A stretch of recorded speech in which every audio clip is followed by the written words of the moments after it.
দেখেন শুধু আমরা এতটুকু ডাটা ইনপুট দিলাম, শুধুমাত্র এতটুকু আমরা ডাটা ইনপুট দিয়ে দিলাম। এই যে এখান থেকে এইটুকু ডাটা ইনপুট দিলাম, অর্থাৎ আমাদের কিন্তু আর কোনো কিছু এখানে করার দরকার নেই। আমরা শুধু একটা ঘরে এস্টিমেট চাচ্ছি, এখানে শুধু অনলি ক্যালকুলেশন দিয়ে থাকবো, শুধু একটা ঘরের এস্টিমেট এখানে আমাদের শো থাকবে। আর আমি যদি চাই যে পুনরায় শিটগুলো আমি আবার দেখতে চাচ্ছি, তাহলে আমি কি করবো, যে টোটাল রোর উপরে চাপ দিয়ে দেবো। এটা খুব স্মার্টভাবে কাজ করে, যে অনলি ক্যালকুলেশন, কারণ এখানে দেখা যায় অনেকগুলো ঘর থাকে। অনেকে বলে যে আমার এতগুলো ঘরের তো দরকার নেই, আমি শুধু যে ঘরটুকু এস্টিমেট করলাম এতটুকুই দেখবো। আসসালামু আলাইকুম। বিল্ডিং এস্টিমেট এক্সেল ফাইলের যে ধারাবাহিক টিউটোরিয়াল আমাদের ছিল, সেখান থেকে আমরা শুরু করতেছি। তো প্রথমত আমরা কোন এককে এস্টিমেটটা করব, এটা আমাদের আগে দেখতে হবে। আমাদের ড্রয়িংটা ইঞ্চি ফিট হইলে আমি এটার উপর ক্লিক করব, আর আমাদের ড্রয়িং যদি মিটার মিলিমিটার হয় তাহলে এটার পরে। আমাদের ড্রয়িংটা ছিল ইঞ্চি ফিট, আমি এটার উপর ক্লিক করে আমি এখানে গেলাম। আমরা precast pile, cast in situ pile, rectangular pile cap, trapezoidal pile cap, three pile cap এই পর্যন্ত আমরা রিভিউ করছি। আজকে আমরা পলিগন পাইল ক্যাপ করবো আর কি, পলিগন পাইল ক্যাপ। তো পলিগন পাইল ক্যাপটা যদি এটা পলিগনের মতো শেপ না, আমি যদি একটু ড্রয়িংটা দেখাই, এটা হেক্সাগোনাল পাইল ক্যাপ। এই যে এটা এইরকম শেপ আর কি। তো এই শেপের পাইল ক্যাপটা আমরা করব। এটা কিভাবে ডাটা ইনপুট দিতে হবে খুব দ্রুত করা যায়, এটা আমরা দেখি আর কি। হ্যাঁ, আমরা শুরু করতেছি। তাহলে প্রথমত আমরা শুধুমাত্র কালার ঘরগুলো আমরা কেটে দেব। এখানে যে কালার ঘরগুলো আছে, আমাদের কালার ঘরগুলো আমরা কি করব, এটা রিমুভ করে দেব। এই কালার ঘরগুলোকে আমরা রিমুভ করে দেব। তো এখানে অনেক সময় দেখা যায় এইভাবে ধরে আমরা রিমুভ করি, কিন্তু এই যে সাদা ঘর থাকার কারণে এটা কিন্তু রিমুভ করা যাবে না আর কি। হ্যাঁ, তাহলে আমরা শুরু করতেছি। প্রথমত আমাদের এই টাইপের পাইল ক্যাপ কয়টা আছে এটা দেখতে হবে। আমাদের এটা একটাই আছে আর কি, এটা আর কি। হ্যাঁ, এটা হলো হেক্সাগোনাল পাইল ক্যাপ আর কি। পলিগনটা সাধারণত এই রকমই হয়, যে সবগুলো সমান, কিন্তু এটা হেক্সাগোনাল টাইপের আর কি। তো এটার নামকরণটা চেঞ্জ করতে হবে, পলিগন এটা হেক্সাগোনাল নাম রাখতে হবে। এটা আমরা ধরলাম একটাই। এখন L1 L2 L3 মানে পাইল ক্যাপের সাইজ তার বসাতে হবে। এই সাইজটা বসানোর জন্য আমাদের সাইডে একটু নোট দেওয়া আছে। এটার নাম L1, এইটুকুর নাম L2, আর এখান থেকে এই দিকের নামটা এটা L3। তাহলে আমি যে প্রথমে আসি এখানে, এই যে এটা 10 ফিট 9 ইঞ্চি, এটা হলো L1। তাহলে আমি এটা মাপটা এখানে বসে দেব 10.75। এরপরে L2 আমরা দেখলাম যে হাইটটা এই যে এখান থেকে এইটুকু হবে, অর্থাৎ এখান থেকে এইটুকু। আমি যদি এখানে যদি মেজারমেন্টটা করি, আমি যদি দেখাই এখানে L2টা এই যে এখান থেকে এই যে এই পর্যন্ত, এটা এইভাবে হবে আর কি। হ্যাঁ, 5 ফিট 5 ইঞ্চি। তাহলে এটা আমি বসে দিই 5.42।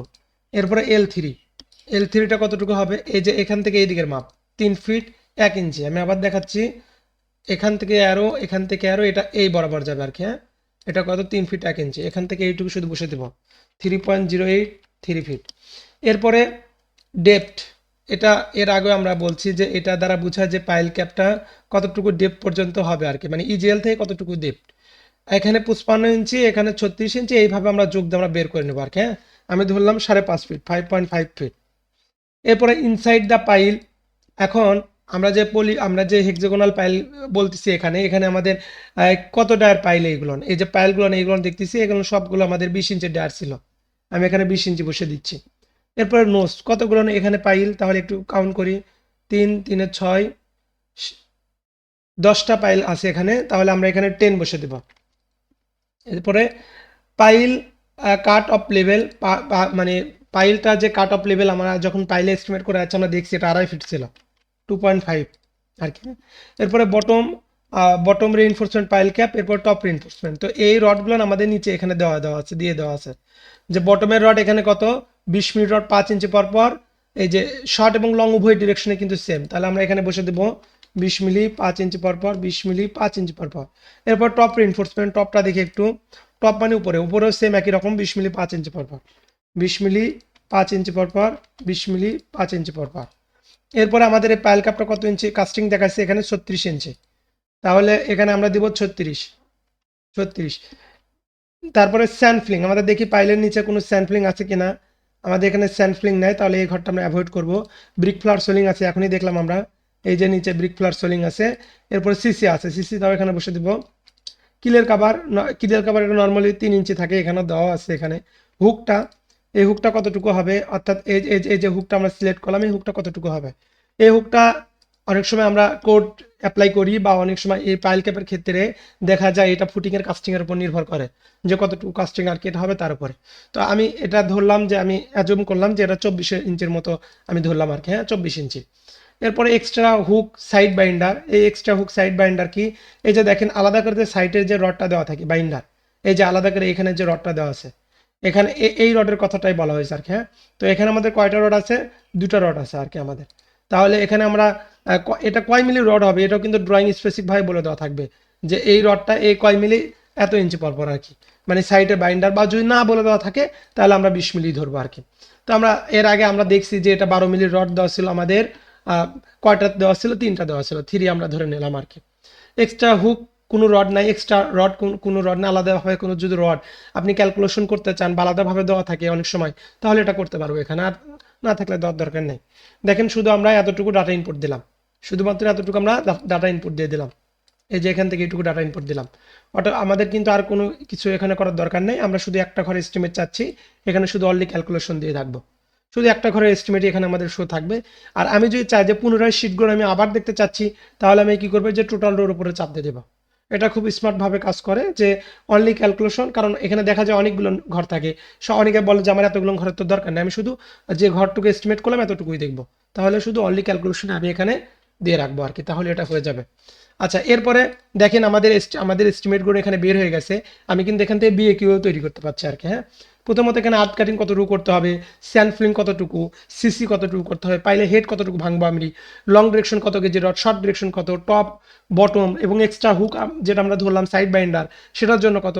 এরপর রেশিও আমি এখানে 1.5 3 দেওয়া আছে, যদি মনে হয় রেশিও আপনি চেঞ্জ করে দিবেন, এখানে চেঞ্জ করা যাবে। এবং সিসি রেশিও সেম একই রকম, আপনি চাইলে চেঞ্জ করতে পারবেন। এর হিসাব করে আপনার কতটুকু সিমেন্ট স্যান্ড লাগবে এবং কাস্টিং কতটুকু, এটা আপনি কিন্তু এটা এখান থেকে কিন্তু বিওকিউ এটা পিক আপ করতে পারছেন আর কি, হ্যাঁ, মানে বিওকিউটা এখান থেকে আপনি করতে পারবেন।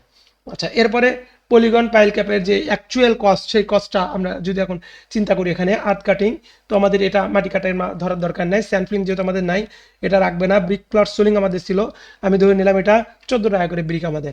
রড আমাদের আছে 1.42 টন, তাহলে এটা আমি চেঞ্জ করে আমি ইয়ে করে দেবো আর কি, ধরতেছি এটা আমাদের 95,000 টাকা টন আমি ধরলাম আর কি, হ্যাঁ।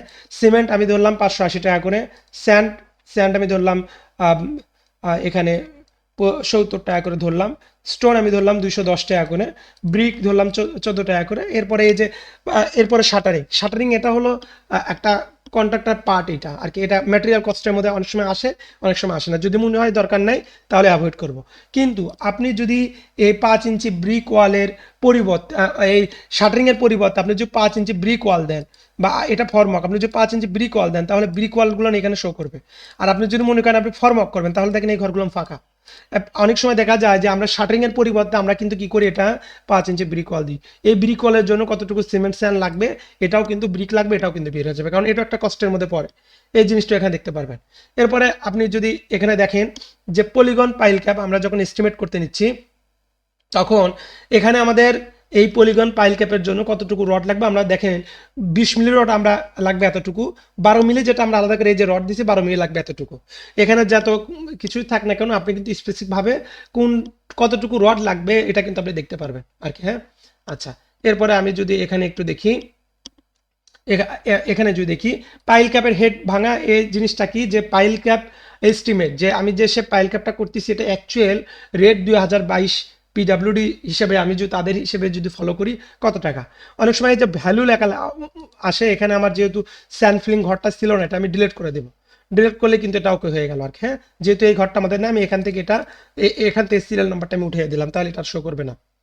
এরপরে পাইলের হেড ভাঙা কত টাকা করে, কত টাকা পার সেফটি, এটা ওখান থেকে আমরা পাবো। এরপরে আমাদের আর্থ ওয়ার্ক মাটি কাটা কতটুকু, তারপরে এখানে ব্রিক ফ্লোর সোলিং কত করে, এইগুলো জিনিসটা কি, এর ভিতরে কিন্তু টোটাল ম্যাটেরিয়ালস সহ আর কি।